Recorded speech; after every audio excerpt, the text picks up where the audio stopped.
I'll make this as short and sweet as possible. Anybody that has an ATN thermal that uses AA's knows that even if you use Energizer lithiums, brand new, and I couldn't get it 15 minutes out of the damn thing. So that was always an issue. And so what I did usually was I used an external power pack to power it through the USB, the micro USB on this other side. And for some damn reason, I don't know why, don't really care at this point, but that quit working to where I couldn't power it on with a power pack. So what I did after that was I used one of these battery trays. Okay, you can get them on freaking Amazon, pretty cheap. Using that type of battery holder, and currently I'm using like 2 of these 18650 lithiums. You can get them really, again, pretty cheap online, and if you're a really cheap bastard, you could just tear apart an old laptop battery, and old laptop batteries have these in them. So there's one source of them. Anyway, so this is literally an old bag phone, the handset from a bag phone, old cell phone. That's just the curly Q wire off of one of them, and I have that soldered to the battery holder on the inside of my stock here. Show it to you. See, there's the butt end. You can see the wire. I just grabbed that wire and pulled it out. See, got 2 different colored batteries in there. But that's where my batteries are actually stored on this gun. This upper and lower are married, and they're never getting divorced. So I'm never gonna take the upper and lower apart unless I'm gonna, clean the gun really well or something. So I don't really mind having it going through the stock like that, kind of permanently.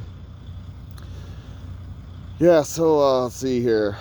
So in order to do that, like I said, I just took up the battery holder to the wire on the one end, and then drilled a hole in my cap. I don't know if you can see that. It's kind of a shadow. Anyway, but here's your cap. Here's what it looks like on the inside. And so literally try to do this one-handed. This part here, this inner part, spins independently of the outer part, and that's how you can put it in, and that's how it normally works.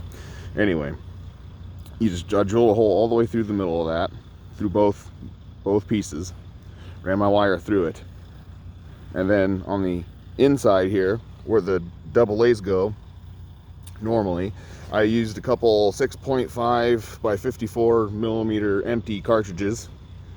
I had to trim down the neck of them a little bit. You can get creative. Anything that'll conduct electricity, pretty much, that's relatively close to the size of a AA would be best, I would say. But the reason I liked using the empty brass is because just by the nature of them, the one end somewhat looks like a battery, so it makes good contact on the inside. And to make it super easy, all I did was I crimped my my positive and negative wire. I just crimped the bottleneck of the brass on my wire, so I didn't have to solder it or worry about all that shit. I literally just crimped the case onto my wire. Now when you put it in there, I believe it's positive side is down, I believe. Just look, when you take the cap off, it tells you the orientation of what the AA's are supposed to be. Just reverse it. So if it says negative, that would be the negative of the AA, so that means that's the positive terminal. So put your positive wire to that, in that slot or that hole, and put your negative to the other one, and you don't have to worry about the other 2 holes. They're not necessary. It's just the front 2 that you have to do anything with. Those are the ones that actually power the scope on. The back 2 are just for running the batteries in parallel. So yeah, I hope that is clear enough. I guess I can prove that it works. Just turn it on. Let's see here. Power button.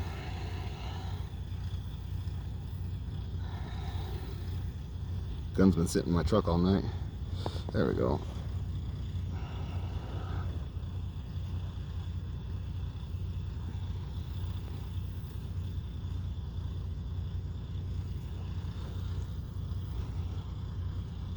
There we go. See?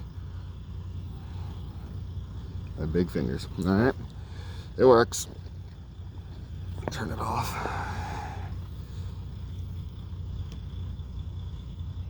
Anyway, so that's how I solved my AA power problem with my ATN.